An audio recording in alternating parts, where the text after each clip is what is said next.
George കാളങ്കാവിൽ. ഞാൻ ഈ പേര് പറയുമ്പോൾ തന്നെ മാരേജ് ടോക്ക് എന്ന് പറയുന്നത് സ്വീറ്റ് ഡ്രീംസിലെ സെഗ്മെന്റ് ആയിരിക്കുമല്ലോ നിങ്ങൾക്ക് ഓർമ്മ വരുന്നത്. എന്തായാലും ജോർജ് കാളങ്കാവിൽ സാർ നടത്തിയ ഒരു ഫാമിലി മീറ്റിംഗ് ചില ദൃശ്യങ്ങൾ നമുക്കിപ്പോൾ കാണാം. വൈവാഹിക സംഗമമാണിത്. വിവാഹം അന്വേഷിക്കുന്ന മാതാപിതാക്കളും വിവാഹാർത്ഥികളും ഒരുമിച്ച് ഒരു മേൽക്കൂരയ്ക്ക് കീഴെ ഒന്നിച്ചു ചേരുന്നു. ഇവർ തമ്മിൽ പരിചയപ്പെട്ടാൽ അവർക്ക് പറ്റിയ ആളിനെ അതിനിടയിൽ നിന്ന് കണ്ടെത്താൻ പറ്റും. പെണ്ണ് കാണാനായി ഒരു വീട്ടിലേക്ക് പല പ്രാവശ്യം പലരും പോകുന്നു, അല്ലെങ്കിൽ പല വീടുകളിൽ പെണ്ണ് കാണാനായിട്ട് ഒരാൾ പോകുന്നു. ഈ അസൗകര്യം ഒഴിവാക്കാൻ ഈ വൈവാഹിക സംഗമത്തിന് സാധിക്കും. ഇത് നേരെ ഒരു പെണ്ണ് കാണലല്ല, വിവാഹ സംബന്ധമായ കാര്യങ്ങളെക്കുറിച്ച് ചർച്ച ചെയ്യാനുള്ള ഒരു വേദി കൂടിയാണ്. ഇന്നത്തെ സംഗമത്തിൽ നമ്മൾ ചർച്ച ചെയ്യുന്നത് ഐഡിയലായിരിക്കുന്ന വിവാഹപ്രായം ഏതാണ്, ഈ വിഷയമാണ് നമ്മൾ ഇന്ന് ചർച്ച ചെയ്യുന്നത്.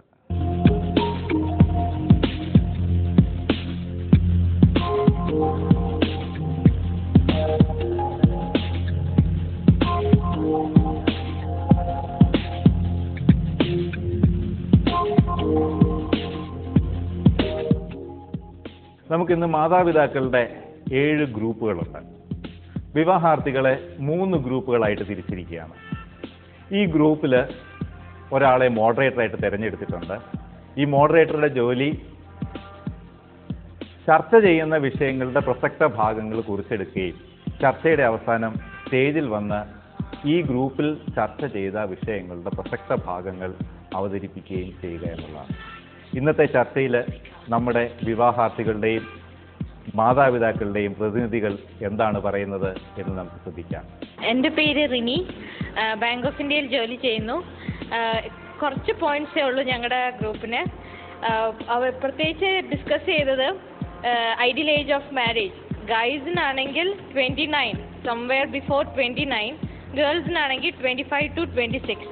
കാരണം പറഞ്ഞത് നമ്മൾ പഠിച്ച സബ്ജക്ട്സ് ആയിരിക്കില്ല മിക്കവാറും എല്ലാ ജോലിയിലും. സബ്ജക്ട് കോളേജിൽ പഠിപ്പിക്കാൻ പറ്റാത്ത മിക്ക കാര്യങ്ങളും കോളേജിൽ നമുക്ക് പഠിക്കാനോ പഠിപ്പിക്കാൻ പറ്റാത്തതാണ്. നമ്മൾ the way in which we live അത് നമുക്കൊരു സബ്ജക്റ്റ് ആയിട്ടോ ഒരു തിയറി ആയിട്ടോ പഠിക്കാൻ പറ്റത്തില്ല. It's up to that particular individual to learn how to live. അപ്പം അങ്ങനെ വരുമ്പോൾ കുറച്ചൊക്കെ ഒരു മെച്യൂരിറ്റി ഉണ്ടെങ്കിലേ നമുക്കൊരു സക്സസ്ഫുൾ ആയിട്ടുള്ളൊരു ലൈഫ് ലീഡ് ചെയ്യാൻ പറ്റുള്ളൂ. പിന്നെ നമ്മുടെ ലൈഫിൽ എക്കണോമിക് സ്റ്റെബിലിറ്റി വേണമെന്നുകൊണ്ട് എന്തെങ്കിലും ഒരു ജോലി ഉണ്ടെങ്കിൽ ആണ് നമുക്ക് കുറച്ചും കൂടെ ഒരു ഫിനാൻഷ്യലി സെക്യൂർഡ് ആയിട്ടുള്ള ഒരു ലൈഫ് ചെയ്യാൻ പറ്റുന്നത്. ഒരു ഏജ് എന്ന് പറയുന്നത് ഒരു 24-25 എന്ന് പറയുന്ന ഒരു നമ്പർ അല്ല മാറ്റർ ചെയ്യുന്നത്. ഒരു മാരേജിൽ ഇൻവോൾവ് ആയിട്ടുള്ള റെസ്പോൺസിബിലിറ്റീസും കൂടെ മനസ്സിലാക്കിയിട്ട് നമ്മുടെ പാർട്ട്ണറിനെ സപ്പോർട്ട് ചെയ്യാനും എല്ലാ റെസ്പോൺസിബിലിറ്റീസും ഏറ്റെടുക്കാനുള്ള ഒരു മനസ്സിൻ്റെ പക്വതയാണ് ഏറ്റവും കൂടുതൽ ആവശ്യം എന്നാണ് മോസ്റ്റ്ലി എല്ലാവർക്കും ഉണ്ടായിരുന്ന അഭിപ്രായം. ഒരു പയ്യനെ സംബന്ധിച്ച് അവൻ കെട്ടുന്നതിന് മുമ്പ് കെട്ടാൻ പോണ പെണ്ണിനെ പരിരക്ഷിക്കാനായിട്ടുള്ള കഴിവുണ്ടോ? അത് മെൻ്റലായിട്ടുള്ളതും വേണം, സാമ്പത്തികമായിട്ടുള്ളത്, സ്വന്തം കാലിൽ നിൽക്കാൻ പറ്റുന്നതായിരിക്കണം. പിന്നെയും അപ്പൻ്റെ അടുക്കലോ അമ്മയുടെ അടുക്കലോ ആശ്രയിക്കുന്ന രീതിയിലുള്ളതായിരിക്കരുത്. അപ്പോൾ അതിന് ഫിനാൻഷ്യലി അവൻ അതിന് സൂട്ടബിൾ ആയിരിക്കണം. മെൻ്റലിയും ആ ഒരു കുടുംബ ജീവിതം നയിക്കാനായിട്ടുള്ള മെച്യൂരിറ്റി നേടിയിട്ടുണ്ടായിരിക്കണം. അപ്പോൾ അത് നമുക്ക് ഇത്രയെന്ന് ഫിക്സ് ചെയ്യാൻ പറ്റത്തില്ല. എന്നാലും പെൺകുട്ടികൾക്ക് ഐഡിയലായിട്ട് ഞങ്ങൾ കണ്ടെത്തിയിരിക്കുന്ന 25 വയസ്സ്, ആൺകുട്ടികൾക്ക് 30 വയസ്സെന്നുള്ളതുമാണ്.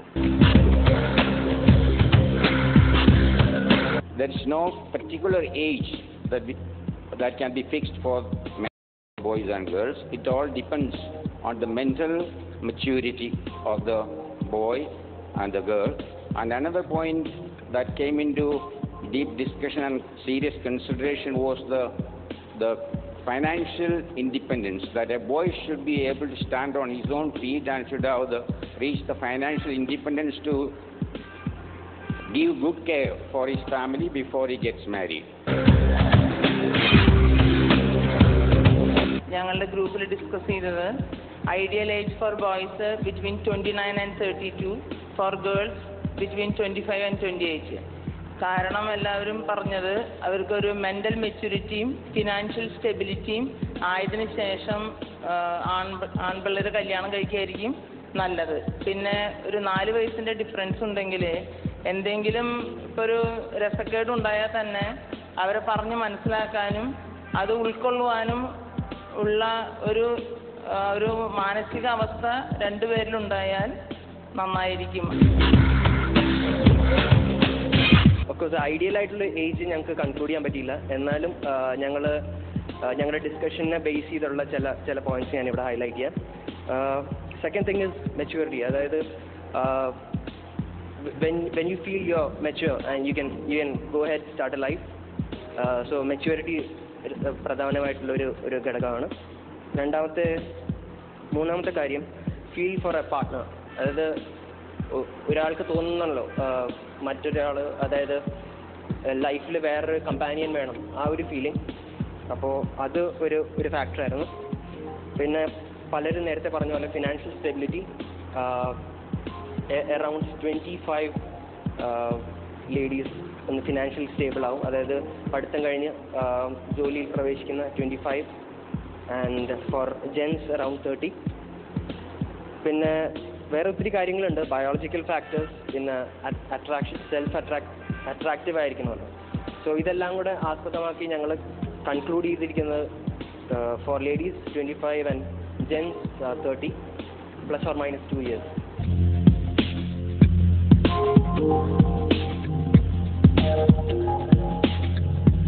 നമുക്കൊരു തീരുമാനത്തിലേക്ക് എത്താൻ കൃത്യമായി സാധിച്ചു എന്ന് പറയാൻ എനിക്ക് സാധിക്കില്ല. കാരണം ഓരോ പാരൻസും പറഞ്ഞ അഭിപ്രായങ്ങൾ എന്ന് നോക്കുമ്പോൾ 25 വയസ്സിൽ ആൺകുട്ടികൾക്ക് വിവാഹം കഴിക്കണം എന്ന അഭിപ്രായം പറഞ്ഞ പാരൻസ് വരെ എൻ്റെ ഗ്രൂപ്പിലുണ്ടായിരുന്നു.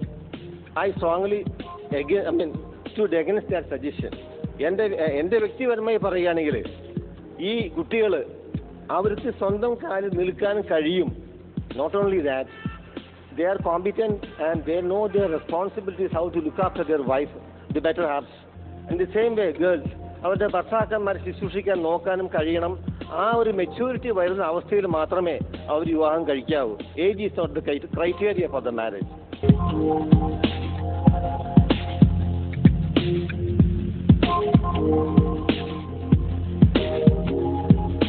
പഴയ കാലങ്ങളിൽ നമ്മുടെ വീടുകളിൽ കുടുംബങ്ങളെല്ലാം യാതൊരു രീതിയിലും ശിഥിലമാകാതെ പോയിരുന്നത് ഭാര്യ ഭർത്താവിൻ്റെ ഡിപ്പെൻഡൻ്റ് ആയിരുന്നത് കൊണ്ട് ഭാര്യയ്ക്ക് യാതൊരു വഴിയുമില്ലായിരുന്നു കടന്നു പോകാൻ. അതുകൊണ്ട് ആ കുടുംബങ്ങളിൽ യാതൊരു പ്രശ്നങ്ങളും പുറമെ അത് മാനിഫെസ്റ്റ് ചെയ്തിരുന്നില്ല. പക്ഷേ ഇന്ന് ഭാര്യയും ഭർത്താവും ഇൻഡിപെൻഡൻ്റ് ആണ്, അവർ ഫിനാൻഷ്യൽ ഫ്രീഡം ഉണ്ട്. ആ പരിതസ്ഥിതിയിൽ അവർ തുടർന്ന് ഒരു കുടുംബം ശരിയായി കൊണ്ടുപോകണമെങ്കിൽ അവർക്ക് maturity വരണം. That maturity depends on how much is their awareness for interdependence, that each one is dependent on each other. ആ ഒരു സെൻസിലേക്ക്, ആ ഒരു ലെവലിലേക്ക് എത്തുന്ന കാലത്താണ് ആൺകുട്ടികളും പെൺകുട്ടികളും മാരേജിലേക്ക് വരേണ്ടത്. വിവാഹപ്രായത്തെക്കുറിച്ച് എൻ്റെ അഭിപ്രായം ശരീരത്തിൻ്റെ പ്രായമല്ല, മനസ്സിൻ്റെ പ്രായമാണ് പ്രധാനം.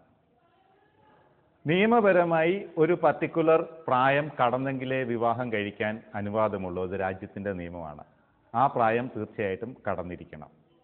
പിന്നെ സ്വന്തം കുടുംബം നോക്കി നടത്താനുള്ള പ്രാപ്തിയുള്ള പുരുഷനായിരിക്കണം വിവാഹം കഴിക്കേണ്ടത്. ആ പ്രാപ്തി ഏത് പ്രായത്തിലാണോ ഉണ്ടാകുന്നത് ആ പ്രായത്തിൽ വിവാഹം കഴിക്കാം. ഇനി വിവാഹപ്രായം നീണ്ടുപോകുന്നതിനെക്കുറിച്ച് എനിക്ക് പ്രത്യേകം പറയാനുണ്ട്. കാരണം നമ്മൾ കല്യാണം കഴിച്ച് നമുക്കൊരു കുട്ടിയുണ്ടായി, ആ കുട്ടിയുടെ വിവാഹം നടത്തണം എന്നുള്ളതാണ് മാതാപിതാക്കളുടെ പിന്നത്തെ ആഗ്രഹം.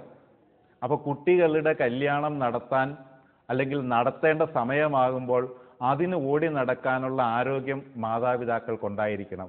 അതുകൊണ്ട് ആവശ്യത്തിലധികം നീട്ടിവെച്ച് ലേറ്റായിട്ട് വിവാഹം കഴിക്കുന്നതിനേക്കാൾ ഉചിതം ചെറുപ്രായത്തിൽ തന്നെ പക്വതയുണ്ടാക്കി കുടുംബം പുലർത്താനുള്ള കഴിവുണ്ട്